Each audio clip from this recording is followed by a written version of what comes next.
hearty handshake. Agreed. It's that kind of stuff. It's the sportsmanship that you love to see. Let's get into it. Game number 1 here in losers quarterfinals. Loser gets 5th, and MuteAce does not want to be that guy at first seed. Yeah, the curse of first seed is obviously something that, you get a little bit of extra pressure right there, and you never like to send Allen to loser bracket early. But now is the time to just show folks why you got it, why you deserved it. But Shinymark out with a vengeance here, already 62% and threatening for plenty more. Yeah, almost getting something off of that tech roll in. Obviously, MuteAce didn't have a whole lot of room to go to, but still recognize that he had to do something, right? He had to find the escape option. He's still trying to get some of these pokes with the quick fast fall into down tilt. And then that air dodge off stage actually put Shiny in a really awkward spot, but thank God for Pikachu's phenomenal recovery. Oh, and catching that with a nice fall, like falling then rising fair, just using that double jump to create more pressure. MuteAce getting a lot of damage here with Nair though. And then underneath the stage again with the side B into the up B to just fly a ton of distance between his opponent right here. Now Shinymark trying to go ahead and get that up air into Thunder, but not going to connect. Great DI from MuteAce and good recognition that you had the opportunity to slip out of that setup. Okay, yep, MuteAce just backing off, but still ceding stage control. MuteAce is starting to look like he wants to win here, but I mean, he's still trying to play as patiently as possible. He doesn't want to go crazy.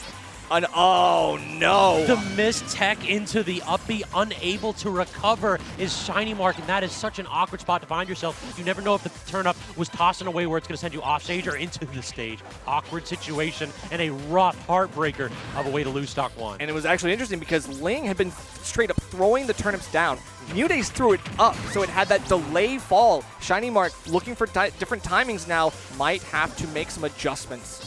Tried for the trump right there too, but MuteAce wise to that option the second that Pikachu tried to run towards edge. Good stuff already. Getting the grab combos is MuteAce. Now we can see just more turnip pressure. Shinymark saying, I got to at least delete this tool from existence. Has to get around the turnips because that's where MuteAce has been getting a lot of good stuff. And using float also to avoid the projectiles, just to make it so that MuteAce is more comfortable playing a defensive game plan. Almost getting the snipe there as well with the turnip. We still get the edge guard regardless, allowing Shinymark to get back up into a waiting hit. Now we get more confirms. This is looking, far, far different than the Ling set. Yeah, it just, again, goes to show how this character can be so expressive that it just allows completely different game plans from 2 different players. Okay, quick short hop float actually into the up air. That's some nice pressure that we didn't see from Ling. Again, just using that float into the cancel immediately and backing off. MuteAce is definitely one of the players that uses that tool to... Oh, what happened there? Looks like Shinymark was just kind of done with that spot. Maybe he just, it looked like that was intentional. He kind of shook his head okay, I recognize that's just not going to work out for me. He was down a lot of percent and 3 stocks, right? 3 stocks to 1, so might just be the reset. Yeah, perhaps we're seeing a little bit again of the difference between these 2 players here because MuteAce was not holding forward whatsoever. You had the full lead, you were able to play defensively, fade back, and then use that back air, which is just about unpunishable if you do it super close to the ground. What can Pikachu actually do to force MuteAce in that spot? You toss out a couple projectiles, and then MuteAce just floats above them or goes back to the platform. So definitely very difficult to make your opponent abandon the camp game when you're down just 2 stocks right there. For sure. It was interesting as the game went on. It looked like MuteAce was starting to ramp up the speed very quickly. He was getting really, really good movement techs and basically just avoiding everything. The microspacing was absolutely crucial here, and Shinymark just was getting smothered. So, we'll have to see if that continues in Game 2 or if Shinymark is going to find the advantages that he found against Ling earlier, and especially in those last couple games. Well, really, that we saw at the first part of that game, because we might forget because it was so brief, but Shinymark really got a really strong combo to start the game off and then just could not get another one. It's those low percentage strings are on point, but we got to just see something at that mid% when neutral gets a little harder. Okay, and Shinymark just going in and out, trying to poke shield safely, but even then, he's got his back against the wall, and MuteAce is actually starting to pull the trigger a little bit more quickly than I would expect. Ling was kind of patient with some of these options. MuteAce doesn't really waste time. He just has the decision-making that he's ready to go for some of these good options, and there's almost no hesitation. Projectile into... Actually couldn't get the up tilt right there. I was stunned in that spot. MuteAce definitely ready to react to that combo string. Yeah, This is the kind of shot calling I'm looking for. I mean, Shinymark getting around the turnips for a time. MuteAce now bearing down, looking for a back air into a delayed side B to try to get some pressure here, but Shinymark takes stage control. What do we do with it? It looks like not too much. It's just the float cancels into it time and time again right there. MuteAce was able to get down for free, and so far, again, just keeping up this defensive game plan, and it appears as though Shinymark unwilling to commit here to force this man open. Yep, and hitting that side B on shield, the Peach Bomber going to be safe enough that Shinymark can't really find the follow-up. We look for the up throw as the mix-up, but we can't get the kill off of it, so now it's just an off-stage situation. We do get that. The get-up attack might be a little optimistic.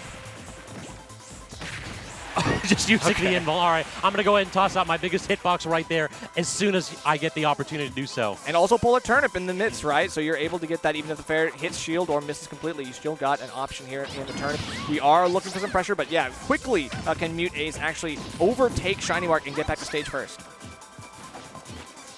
And now fading back again with the projectile, just trying to get something started there was Shiny. Instead gets the up tilt in there as well. Solid damage here, but again, it just feels like the floatiness of Peach makes it really hard for these Pikachu combo strings to extend beyond this like 60-70%. Okay, able to get past that down air as well. Those low float dares has been very, very crucial for MuteAce. He's looking for that, plus the up airs that I was mentioning earlier. Finally get a trump here. Some more damage off of the back air, but not enough to really do anything else. Just set up another one.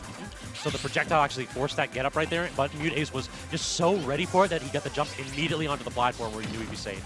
Oh, okay, we get another back air, just a couple key hits here, and MuteAce getting closer and closer to bringing this to even. Still, he's at kill percent if we get one of those good drag downs. We haven't seen it too much yet, but the drag down nairs into things like down smash, up smash, been very good for Shinymark. Projectile gameplay on point so far for Shiny. Just we haven't seen a ton of turnips play a big role in this game quite yet. Again, steal pressure into the footstool actually, so Mute finding a way to catch Shiny's defensive options afterwards. And oftentimes, he'll toss out an aerial and then immediately go into shield, and usually he's safe, because you never know if he's going to cross you up or not. Exactly, and that looks practiced enough that MuteAce can actually replicate and do some more stuff off of it. I want to see it because right now, Shinymark is doing an amazing job of setting up these edge guards. We just got to see the T-Jolts come to fruition, right? It's like all about that arcing down the side that you can catch MuteAce on an errant up B or something like that you're looking for. You're looking for something to pop him up, maybe lead into a spike or anything else. And we're seeing kind of just a more conservative game plan from both players. Like, look at this, 150 to 130 all of a sudden. The first stocks, likewise, at high percent. Neither one of them wants to go ahead and go for those home runs. They understand that it is a neutral-based game plan that is going to allow one of these two to run away with this one. Okay, very careful is MuteAce trying to play around Shinymark's spacing. We've seen him go a little bit too close, but, I mean, Shinymark kind of lets it go. He resets and doesn't really push too hard on the envelope. The dash attack right there, but cannot quite get the up tilt or up airs to connect on flat. So out of disadvantage is Shinymark, and now MuteAce. How do we actually get down again? Just basically baiting Shinymark to just jump and expend his resources right there. Great DI also to survive off of that dash attack. Yeah, that dash attack is a great kill option until it's not. And Shinymark is still looking for the confirm, but right now, even if the desperate dash attack won't do it and the fair won't either, I have to wonder, Shinymark is running out of time. You got to make a play here now. Even then, coast-to-coast F-tilt won't do it either. Yeah, you are not only speaking in aphorisms right here, Nerf. 2 minutes on the clock. This has been a slow-paced match, and given that Shinymark has been basically only killing off of these stray hits, if MuteAce keeps up this defensive game plan, like, we may not see that this last stock get claimed. Not that we won't. We still are down to a last stock apiece for game number 2. We finally get it off the up throw. That's the have to get the kill here for Shinymark.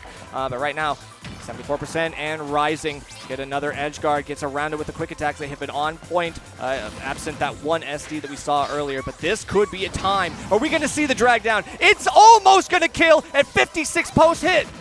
And we're not quite done yet.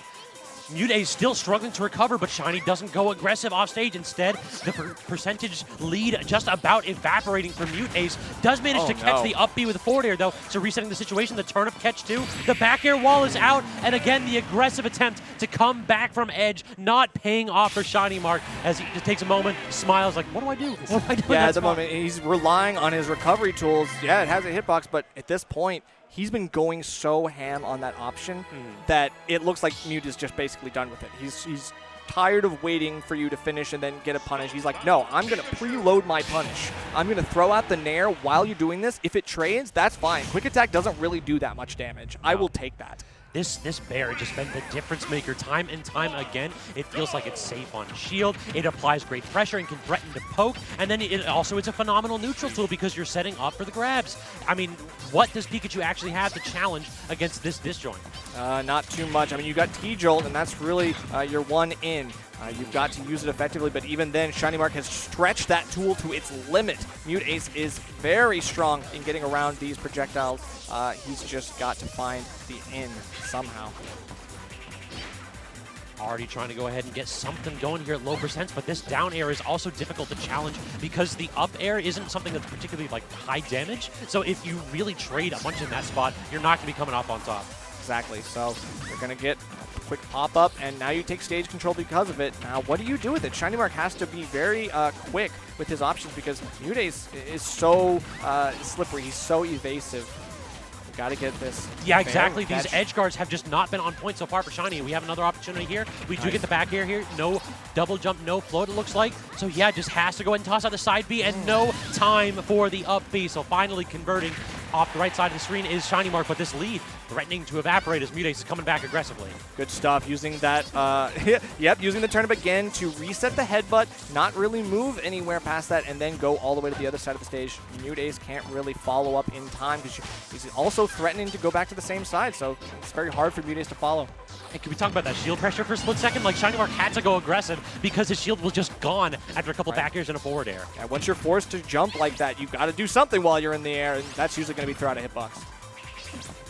Now Ledge Trap City right here as MuteAce setting up home directly underneath and then through that platform. Make it so hard to get back unscathed. Dash attack covers the roll out on platform, and then the up air covers the aggressive up B option.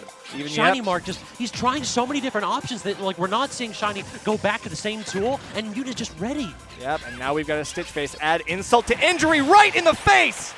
That's gonna hurt. You've got another 2-1 lead now for MuteAce, and this is looking so strong. He's just gonna play it safe. Play around and then juggle the turnips until it stops working. Finally able to land the back air to get out of that shield pressure situation is Shinymark. Tries to drag it off stage with that fair though, and this is starting to be perhaps a little over-aggressive. We cannot try to just expend everything, give up all your stage control when your opponent's only at 50-some-odd%. Okay, tries to get a pop-up worth something. We get a back air, but it's another reset. We've staled these options too many times to count. We get something here with the down air. Can you get a catch on the high recovery? No! We had the simplest option. You just got one job, bro. Hit him! I mean, the fade back on that up B was perfect from MuteAce, though. Ooh. The mix-up tool definitely there. Okay, we still looking for the air dodge there. Almost got it, too, on MuteAce. Still able to avoid, and MuteAce so... like, literally just run in with the bear. Neutral air actually outspacing that T-Jolt. Tries for the up smash to go ahead and end the set just about. Yeah, and that's the thing. You throw out a quick tilt option and make Shinymark think that that's all he's got. Then MuteAce with a quick succession, the smash attack to follow up, just in case. Now off stage here is Mute. Again, the aggressive preemptive up B, but this time not paying off as Shinymark doing a great job of waiting that option out and claiming the stock. Now this is all Shiny. You have the opportunity, you have the combo starter. What can we make out of it? Okay, we do have a nice little 30%. Gotta get the confirms. Gotta get the conversions. Can you get anything else here? Now Shinymark losing stage control. He does barrel his way back in with a clutch dare, and now we've got some combos. This is looking a little bit better. Are you gonna get the big read off stage? Can you actually get it? Oh, cannot get the down air. That was definitely a moment where you could have seen the match. Oh, no! Instead the Stitch thrown up the nair into Stitch. What can you do in that situation? MuteAce's RNG has been just destructive in this top 8. I mean, it was the first set that we saw with like 6 dot eyes. He's got 2 Stitch Faces in the same game in this set. I don't understand how he does it, but he does it. I mean, what you said it before. Check him switch. You got to check him disc. Check him disc. That RNG ain't right. Rough spot for sure. Shinymark, I mean, showing up in this event, putting on a heck of a show, only to run into double Peach. Not a matchup that a lot of Pikachu players like. God. And definitely one where we saw MuteAce just like, I'm going to play super defensively. You have to show me something special. And when the pressure is all on you, sometimes you just crumple. And in the worst of all possible situations right there, we saw a couple edge guards just slip away. Yep. Well, shout outs to any Peach player. If you ever want to play against Shinymark, I'm sure he's going to be looking for some practice partners. Absolutely not.